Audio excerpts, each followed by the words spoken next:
Hello, everyone, and welcome to the History of Everything pod. I am your host, Wes Dunbar, and today we're going to be going on a little bit of a detour.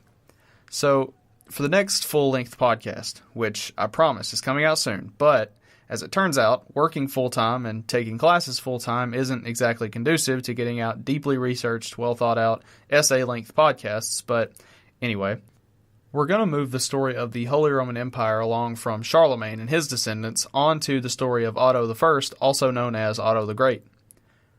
Now, Otto, as we'll get into next time, is somewhat of a German historical hero. Whereas the French, for the most part, get full claim on Charlemagne, the Germans get Otto. But I don't want to give too much away here, so I'll keep it moving. Simply put, this episode is designed to keep you all listening and to make sure no one thinks I just gave up on the project one episode in. So, without further ado, today we're going to be talking about a story I call Mr. Liudprand Goes to Constantinople. It's the story of how one man took it upon himself to piss off nearly all of Eastern Christendom, as well as go back home and write what some would consider the first obnoxious op-ed about his experiences. Liudprand of Cremona was born in 920 CE in Pavia to a wealthy Lombard family. After receiving his education, Liudprand became chancellor to Berengar II, the King of Italy, but after a falling out, Liudprand decided to stick it to his former employer by going to work for Berengar's rival Otto I, who, again, we're going to talk about next episode. In June 968, at the behest of Otto, Liudprand found himself in Constantinople on what was officially a diplomatic mission to reach out to the Byzantine Empire. In reality, however, Liudprand was there to scope out the eastern half of the former Roman Empire. Remember, the East and the West, quote-unquote Roman empires, had a bitter rivalry over who truly claimed the legacy of classical Rome, and the Byzantines were likely none too thrilled to be receiving an emissary from their rivals in the West, as you will soon see. So now that you understand the context in which Liudprand's journey takes place, let's go ahead and dive into the story. Now, I got this story from The Rise of the First Reich, Germany in the 10th Century, by Boyd H. Hill, Jr., It's a major issues in history textbook, essentially, but this story can be found, and Liudprand's manuscript can be found basically anywhere on the internet.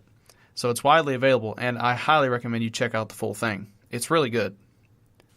Liudprand starts off by saying, "On the 6th day of June 968, which was the Saturday before Pentecost, I was brought before the emperor's brother Leo, marshal of the court and chancellor, and there we tired ourselves with a fierce argument over your imperial title." End quote. Now remember, this is all Liudprand talking to Otto back home in Germany. He says, quote, "He called you not emperor, which is Basilius in his tongue, which was Greek, but insultingly Rex, which is king in ours. I told him that the thing meant was the same, though the word was different, and he then said I had come not to make peace, but to stir up strife. Finally he got up in a rage, and really wishing to insult us, received your letter not in his own hand, but through an interpreter. He is a man commanding enough in person, but feigning humility, whereon if a man lean it, will pierce his hand." So basically, right off the bat, Liudprand gets off on the wrong foot. He's talking to the emperor of the Byzantine Empire's brother about whether or not Otto is a legitimate emperor. Now, this may seem like a pointless argument to us today because, if you say you're an emperor, then okay, you're an emperor, but at the time, the term carried with it some heavy connotations. An emperor, or Basilius in Greek, was God's regent on earth. In Christian ideology during the feudal era, the idea of an empire comes from the background of the later Roman influence of rulers like Justinian or Constantine. There was to be only one empire, God's empire, and it was supposed to reign supreme among men as the defender of all things holy, and to act as the government through which God's manifestation could be represented until Jesus returned to finish his work and defeat the forces of evil for good. Like I said, it can be kind of hard for us to understand these concepts, but if it helps, think of it like that scene in 8 Mile where B-Rabbit tells everybody that Papa Doc is actually just a spoiled rich kid, and maybe that'll give you some sort of frame of reference here. With Liudprand acting as Otto's B-Rab, he goes on to describe Nicephorus, who was the Basilius or emperor of the Byzantine Empire at the time, and he doesn't pull any punches. He says, quote, "On the 7th of June, the sacred day of Pentecost, I was brought before Nicephorus himself, in the place called Stephana, that is, the Crown Palace. He is a monstrosity of a man, a dwarf, fat-headed, and with tiny mole's eyes, disfigured by a short, broad, thick beard half going gray, disgraced by a neck scarcely an inch long, pig-like by reason of the big close bristles on his head, in color an Ethiopian, and as the poet Juvenal says, you would not like to meet him in the dark. A big belly, a lean posterior, very long in the hip considering his short stature, small legs, fair-sized heels and feet, dressing in a robe made of fine linen but old, foul-smelling, and discolored by age, shod with Ciconian slippers, bold of tongue, a fox by nature, in perjury and falsehood a Ulysses. My lord and august emperors, you always seem comely to me, but how much more comely now? Always magnificent, how much more magnificent now? Always mighty, how much more mighty now? Always clement, how much more clement now? Always full of, you know what, this goes on for a while. Basically, Nicephorus is horrible and Otto is great. That's kind of the point. Obviously, this is extremely rude and, in one part, blatantly racist, but it is entertaining to watch Liudprand go through every conceivable slight he can think of against Nicephorus in order to make Otto feel good about himself. Such was geopolitics in the Dark Ages.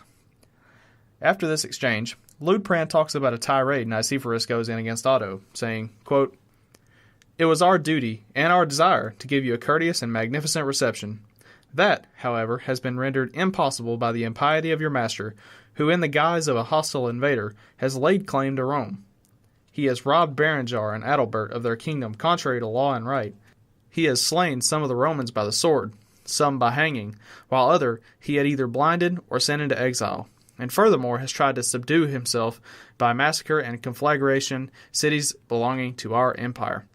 His wicked attempts have proved unsuccessful, and so he has sent you, the instigator and furtherer of this villainy, under pretense of peace, to act comme un espion, that is, as a spy upon us."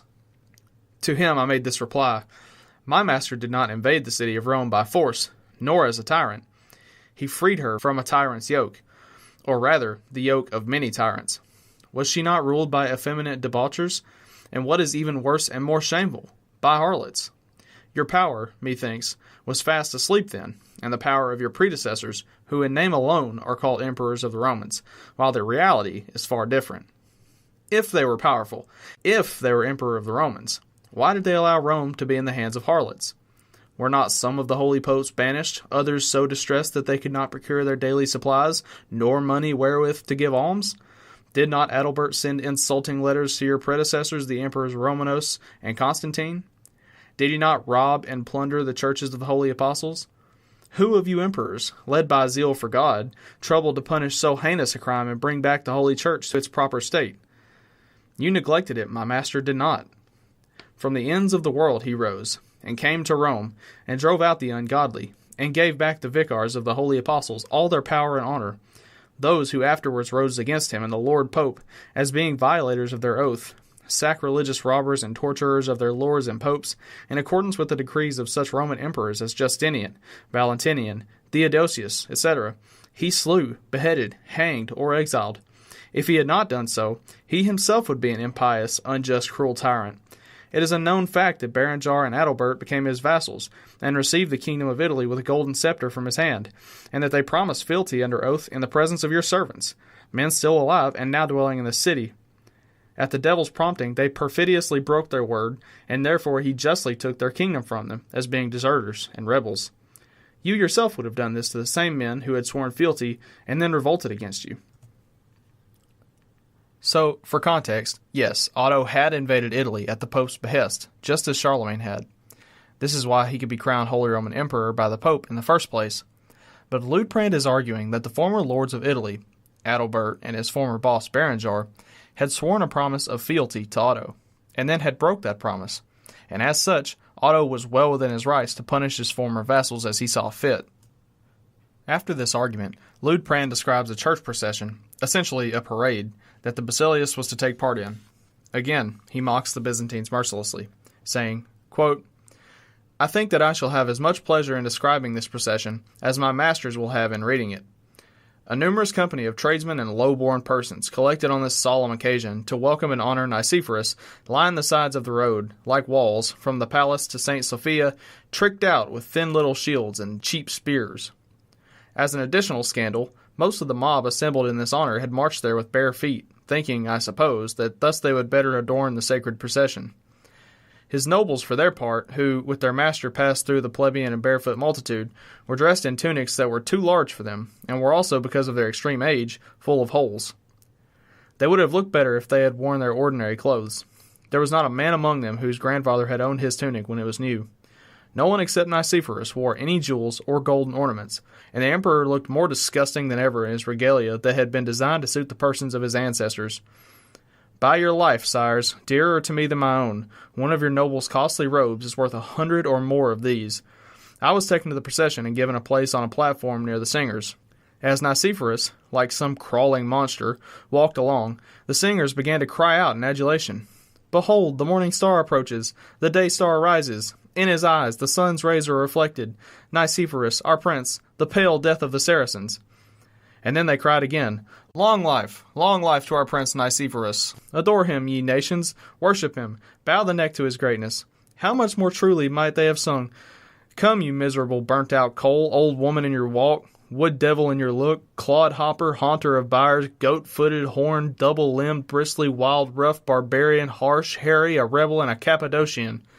So, puffed up by these lying ditties, he entered St. Sophia, his masters, the emperor, following at a distance and doing him homage on the ground with the kiss of peace.